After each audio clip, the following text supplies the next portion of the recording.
تم سر مسئله پاسپورتان تاوی کو پاسپورت سوری بنیرن لدنیای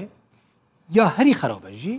لدیسا حکومت سوری به میلیونان دلاران جپشت و پاسپورت قزنج دکه لگوری کمپانی هانلی کمپانی که ناف دولتی یا رزبندی پاسپورتانه یعنی پاسپورت هری باش هری خراب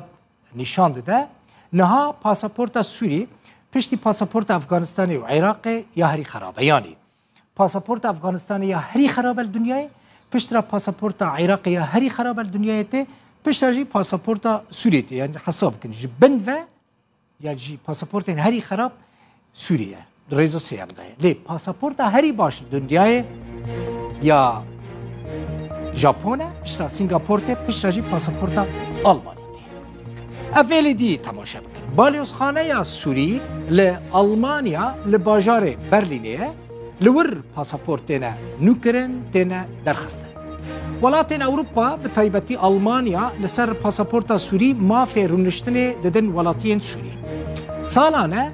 حکومت سوری نزدیکی 300 میلیون دلار جه چیکرنا پاسپورتان قزنج دکه لاوروپا هر پاسپورتک به 400 حتی 700 یورو دردکه پاسپورتک کل دردکه تنیج بو 2 سالانه لعراق درخستنا پاسپورت سوری به کیمانی به 500 دلار امریکیه سالانه نزدیکی میلیونک ولاتین سوری یان پاسپورت نوچیت کن یان جی پاسپورت خو دریش دکن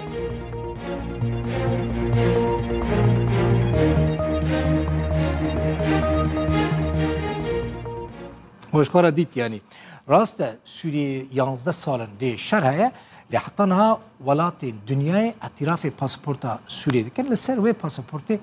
اقامه ددن خلق سوري